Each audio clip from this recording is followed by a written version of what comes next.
the same concept we were talking about when we read the teachers versus sumo wrestlers. So the $1,200 in this situation is called an incentive, okay? And the reason that insurance companies do not want that is because this is demand. Is demand going to change? Why not? Right, correct. Now we have the supply that we have right now of kidneys, and if you start offering an incentive, this is quantity 1, this is the price that it costs right now, the quantity that they're doing right now. If they offer an incentive, what happens to supply? It goes up. And when supply goes up, which way do we move the supply curve? And please don't tell me up or down, please tell me left or right.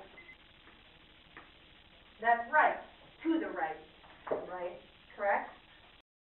That then means that this is the second price goes down. The second quantity, the quantity goes up. If there is more supply out there, the quantity demanded goes up, or they're able to supply more kidneys to people who need them. But the price goes down. Well, wait a minute. Why would insurance companies not want that then if the price goes down? Take a stab in the dark. More for them to pay? They'll have to pay for more of them. So even if the price goes down, this quantity, it may not offset. So you're both on target there. That makes sense, okay? They'll have to pay for more of them even if the price eventually falls. Now, we still have the same demand needed for kidneys, okay? And we still have our supply now. What if the insurance companies say, well, you know, we're feeling nice. We want more people to live. Plus, we really don't like paying $5,833 a month for dialysis. Because that's a lot, okay?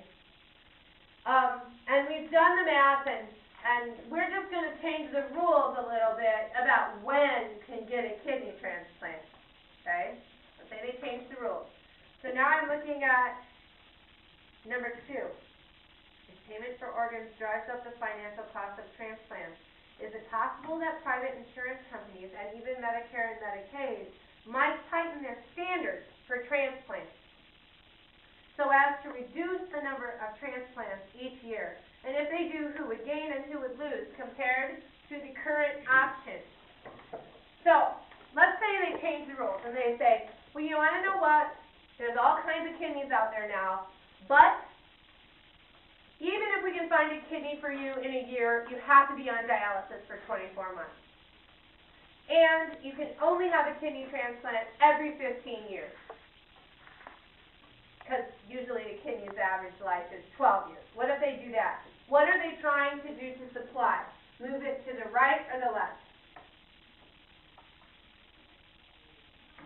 If they tighten the rules, are they trying to increase or decrease supply?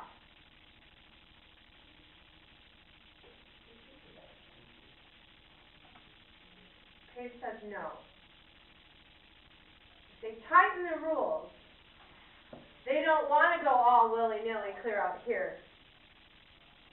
So what are they trying to do, Paige? Well, I was thinking if we have less people die and go backwards, we don't have as much, because the rules are tighter. Okay, so this is what happens if we go backwards.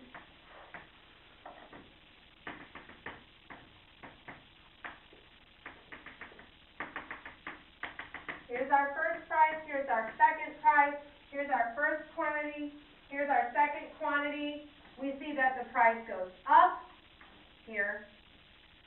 We moved our curve so there was less of a supply, and eventually the quantity goes down. company to do less of them for more money is the optimum thing, correct? Still inhumane, no argument there, but why would an insurance company do that? Why? Are you asking why they would like put restrictions on and like? Yeah, why would this be, essentially if you draw it out, why would less of them for more money be a good thing for an insurance company? Because they're gonna gain more money for like the few that they do. Correct. Insurance companies do not exist in order to break even or lose money. Insurance companies are something that people put money into so that that money can grow. So you can actually buy stock or shares in an insurance company. And when you buy stock, do you want to lose money? No. The goal of the insurance company, and in fact, it's a federal law that insurance companies must make money. In order to do this, they make decisions like that, which then leads us to, and we won't get into the political argument here, but it leads us to the argument for nationalized health care, and why some people say, well, all you do is raise the prices for everyone else and we all end up paying for it anyway. But when you look at the economics can drive policy decisions, okay? And that's the lawmaking part of things. Now what are they saying about nationalized health care? You think it's going to go through? It's a bad deal. Why? Is it really such a bad deal? Look at the economics. Where's the money coming from? Exactly. We don't have money.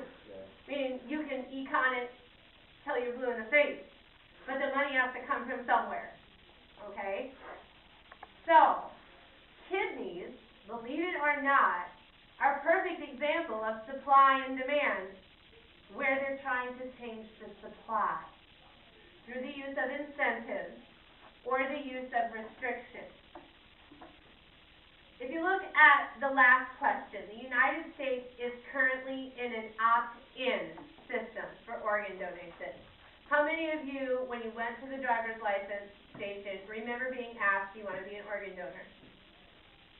Okay. They ask you, and you say yes, or you say no. Right? You have to fill something out. Your parents don't even need to sign it, do they? No. Okay? There are some countries that have an opt-out system. We have an opt-in system, meaning you have to sign up for it. There are some countries where you have to sign up not to be able to give your organ. And I would probably do that because I'm diabetic, and it would be a big waste of their time to come out to the crash site, airlift my body to the hospital, keep, my blood circulating and my brain waves going, only to find out my kidneys are all diabolically squished. Okay? Nobody's going to want an old kidney like that. I would opt out. What is the point? What are they trying to do? What are they trying to manipulate?